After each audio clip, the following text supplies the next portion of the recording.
Hello, everybody, and welcome to another nightly Read Aloud with Dr. Ivey. Today is Friday. Happy Friday, everybody. It is Friday, April the 24th, 2020. Tonight marks our 30th Read Aloud during school closure. My name is Trevor Ivey, and I am a proud educator right here in Sumter, South Carolina. And like so many of my educator colleagues right here in my very own community, across the state, our nation, and even the world are being asked to step up and out of their comfort zone to completely redesign teaching and learning experiences to keep our children meaningfully engaged during this very challenging time when everyone is remaining home and e-learning is the new way to go. To that end, I have dedicated myself to a nightly Read Aloud, and like I said, tonight marks our 30th nightly Read Aloud with Dr. Ivey. This week being week number 6, our theme has continued to be sparking one's curiosity, being inspired to do your best in whatever you do, while also celebrating Earth Day earlier this week. On Monday, we read the book Sorry. On Tuesday, we read the book The Curious Garden. On Wednesday, we read the book Who Will Plant a Tree?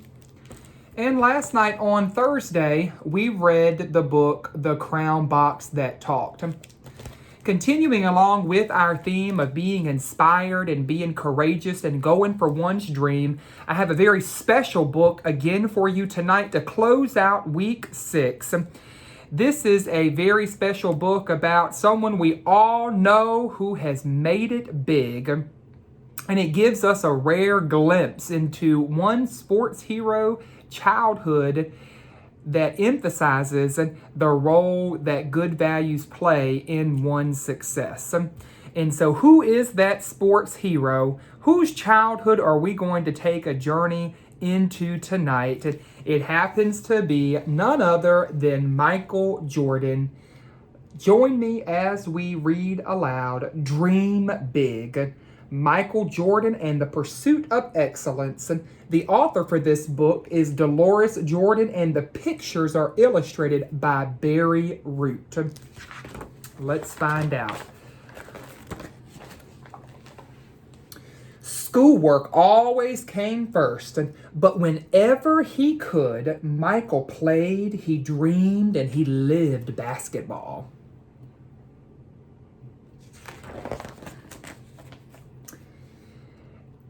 Michael took his basketball everywhere he went. Every day when he got off the school bus, he would dribble his basketball home. But his love of basketball made his mother tell him things like, "Michael, tables are for dining, not for dribbling." Or Mom would say, "Michael, you may not play with your basketball inside of the house." And "Michael, go and put your ball down and concentrate on your homework."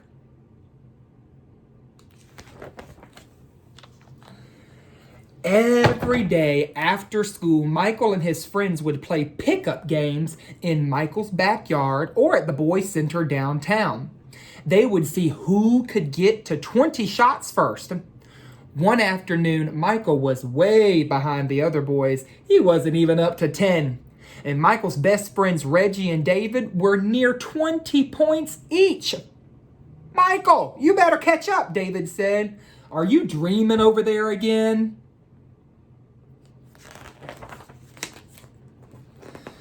Michael and his friends often talked about what they wanted to be when they grew up. You see, Reggie said he wanted to be an astronaut, and David said he wanted to be a pilot.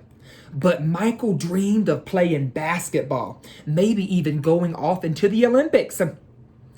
"David, do you think I'll ever make the team when we get to high school?" "Michael, you love the game. The more you play, the better you'll be," David said. "It's like Coach always tells us, you just need to work hard and keep practicing."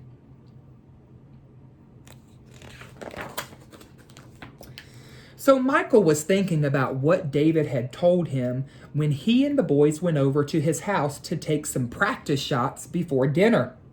Not so fast, you boys. There will be no basketball in this house until your homework is done. Every last page, and I mean it, Mrs. Jordan said. Mom, Michael said, that's final. Do as I say. Now scoot, get to work. David and Reggie, I'll see you later, Michael said in a very mumbling voice. Michael knew that his mom meant business. Schoolwork was important to her, and it always came first. Basketball was fine, but only after my homework was done, and it had to be done well. So Michael dragged himself off to his room to work on Mrs. Gertrude's math homework.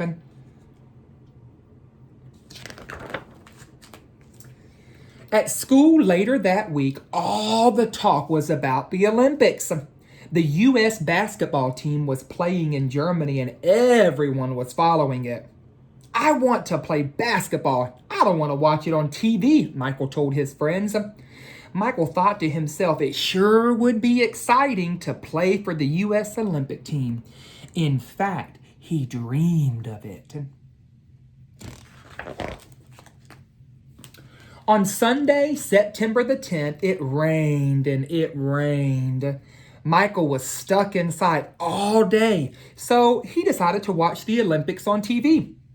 Joining him was his brother, Ronnie, and his other brother, Larry. The United States was playing basketball against Russia. It was the most exciting game ever. With the final score of 50-51, the United States lost.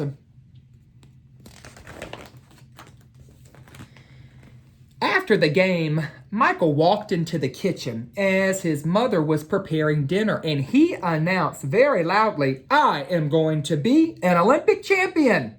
Oh, really? His mother replied with a smile on her face, not looking up from peeling the potatoes for dinner. That's a long way off, and after all, you're only 9 years old, his mom said. His mother wondered if Michael had any idea of all of the effort it would take to even try to go out for the team. Dreaming is good, his mom said, but dreaming is for dreamers. It's one thing that you want to play in the Olympics, Michael. It's another thing to actually do something about it. Mom, I am a dreamer, Michael said, but I am a winner too. Mom replied, you better get busy, son. You'll be old enough to try out before you actually know it.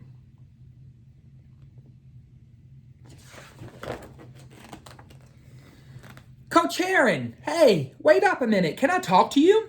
Coach had always given Michael a high five in the hallways, but still, it had taken Michael weeks to get up the nerve to actually speak to him. I really want to be on the U.S. Olympic team. What can I do to get there?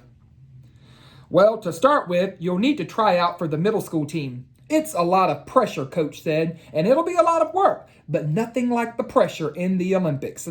Can you handle it? I mean, deep down, can you handle it? And do you really want it? Coach said. Michael quickly answered without even thinking. I promise to work my hardest and make it happen. Michael was ready to play for his country in the Olympics, and he would do whatever was needed to get there.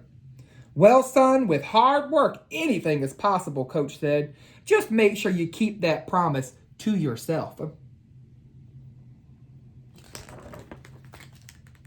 The very next day, Michael's big brother Larry was off to Laney High School for a scrimmage game. I can't promise you any playing time, but why don't you come and sit on the bench and watch me? Maybe you'll pick up some pointers and learn some new plays, his brother said. Michael noticed that he was now all the way up to Larry's shoulder. He had grown, and so had his dream. It was actually time to do something about it. Larry's team was leading by 6 points when Michael was finally called in for a play. Larry passed the ball to Michael, who passed it right back. Michael began to imagine himself in his mind on the U.S. Olympic team. He could see it. He could feel it. Then the ball was passed to Michael. Michael had a mean, long shot, and he shot right over the head of the tallest boy on the team. He sunk it.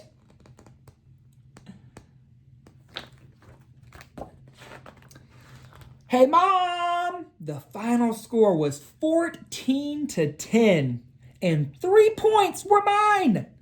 I guess you aren't just a dreamer, but a doer, Michael, Mom said.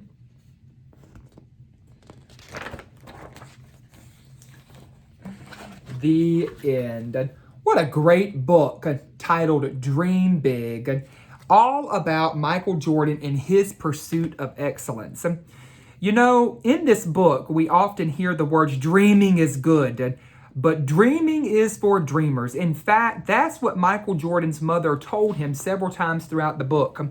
And if you are not familiar with the sports childhood hero Michael Jordan, who lived, breathed, and he dreamed basketball, this story takes us back into the time when it was actually 1972 and the U.S. Olympics were being played, and the U.S. basketball team at that time was playing in Germany. Everyone at that time was following it, including little Michael. But he would rather play basketball than watch it on television like so many others. And what he actually dreams of is being on the U.S. Olympic team. So this book, answering the question, how will Michael make his dream come true? So it's such a great book of being inspired by one working very hard, being determined, and doing whatever it takes to become a champion. Boys and girls, I know that many of you have dreams of your own. You have aspirations of what you want to be when you become older and you become an adult. How are you going to make this world a better place? And you can make the world a better place, boys and girls, by following your dreams. And again, we've read so many books about chasing our dreams, and this is an actual example of someone we can all connect and relate to, Michael Jordan, who made it really big in the sports world, and he did so by not letting anybody tell him otherwise. It took a lot of practice. It took a lot of hard work, a lot of perseverance, not giving up to do what he actually wanted to do to fulfill his dreams. So boys and girls, I invite you to continue to dream. But when you dream, dream big. Because as my 5th grade teacher told me a long, long time ago, if you dream big, if you shoot for the moon when you dream, you'll be sure to land among the stars. So boys and girls, as we finish up our 30th nightly Read Aloud, as we finish our 6th week of Read Alouds, let's take a moment to reflect on your day. Today was Friday. Question number 1. What was the most favorite thing that you liked about today? Take a moment to share with your parent, your older sibling or younger sibling, or your fuzzy friend. Question number 2. What was your least favorite thing about today? Question number 3. If you could go back and if you could change one thing about today, what would you change? And question number 4, what's one thing that you hope is going to happen tomorrow? All right, boys and girls, that does it for our 30th nightly Read Aloud. Remember, if no one has told you that they love you today, if no one has told you that they care about you, Dr. Ivey is here to tell you that he loves you and he cares about you so very much. Have a good night, everybody, and enjoy your weekend. We'll see you on Monday as we kick off week 7 of Nightly Read Alouds with Dr. Ivey. Good night.